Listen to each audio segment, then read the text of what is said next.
Hi, I'm Michelle Sterling for Friends of Science Society. Perhaps you recall, a couple of years ago, Ecojustice of Canada publicly issued a request for inquiry into Friends of Science Society via the Competition Bureau. Essentially, they objected to our billboards and website, claiming that our words were somehow blocking viable economic development of clean tech and that we were misleading the public.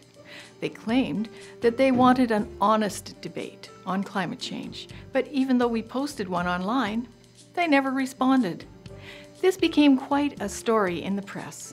Ecojustice repeatedly referred to their call for inquiry as a victory in many online postings and publications, even though no decision had been made. In the public interest, we are revealing the current status.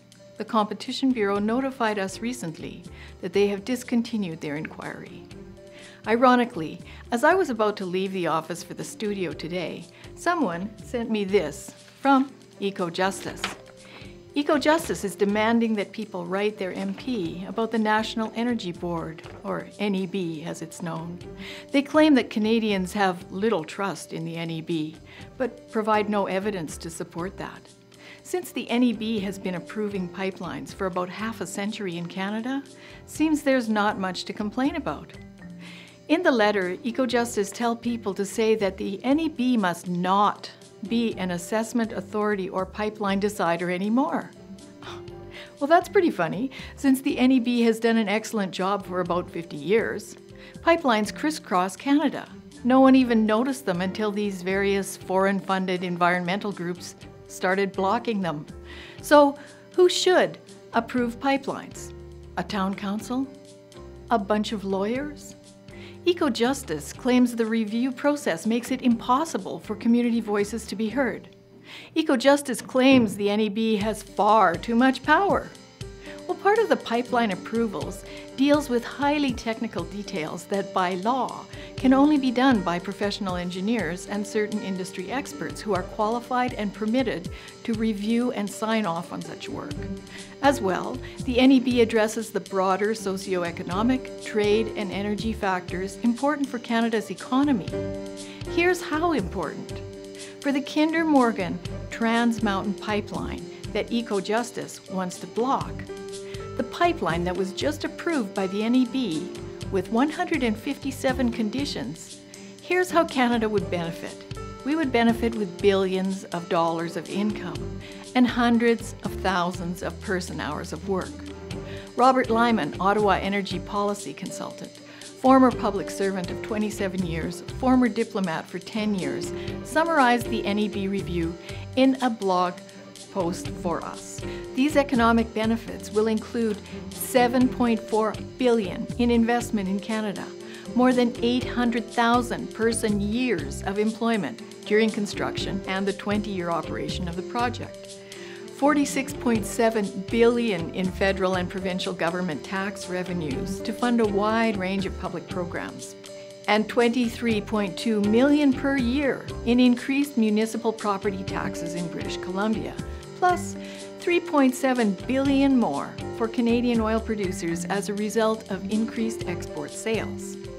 To facilitate the participation of Aboriginal groups, landowners, individuals and groups, associations and non-profit organizations, the NEB made $1.5 million available to eligible interveners to participate in the Trans Mountain Expansion Project hearing. There was also special participant funding offered in September 2015 for up to $10,000 per applicant to cover eligible evidence. In all, the participant funding program offered funding valued at over $3 million to 72 eligible interveners, and 79% of this funding was offered to Aboriginal groups. With the exception of oral traditional evidence received from Aboriginal groups, evidence was presented in writing, and testing of that evidence was carried out through written questions known as information requests.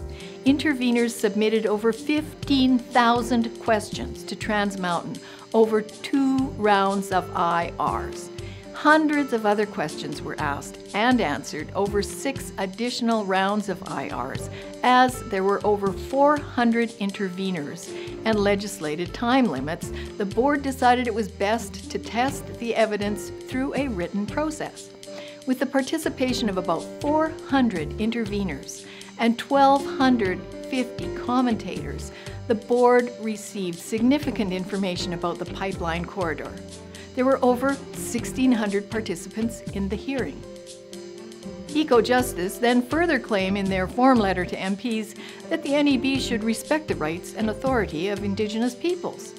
In response to requests from Aboriginal groups, the board heard oral evidence based on oral tradition from 49 groups. Ecojustice says the NEB should be transparent, accountable, and have meaningful public participation. Well, during the hearings, there were 291 motions and review applications, and the board responded to each of these. In each case, it provided reasons for its decisions on the motions. The National Energy Board also completed a review of all the issues related to the public interest in the proposed pipeline. In addition to the economic, social, financial, and safety issues which are traditional to its mandate, the board completed a comprehensive environmental assessment of the project in accordance with its authority under the National Energy Board Act and the Canadian Environmental Assessment Act. In May 2016, 2.5 years after receipt of the project application, the NEB issued its reason for the decision with respect to the Trans Mountain Expansion Project. It found that the Trans Mountain Expansion Project was in Canada's public interest and recommended that the Governor in Council, i.e. the Federal Cabinet, approve the project and direct the board to issue a certificate of public convenience and necessity. It also recommended that if the Cabinet approved the project, it impose 157 conditions dealing with safety, the environment, and other issues. And the full text of the NEB's 530-page decision is available for all to read on the board's website. So Ecojustice says the NEB should work for the people, not industry. Well, thousands of jobs, billions of dollars from industry will be for the people of Canada. Who else? They also say that the NEB should provide energy information consistent with the Paris Agreement. We invite you to read just the facts and see what a bad deal Paris is for Canada and the US. So, having heard this, I want to ask you, who is making false and misleading statements? Who is blocking economic development in Canada? Who is misleading the public? Please share this information. Please join Friends of Science Society and donate to help us keep presenting the evidence over the ideology. For Friends of Science Society, I'm Michelle Sterling.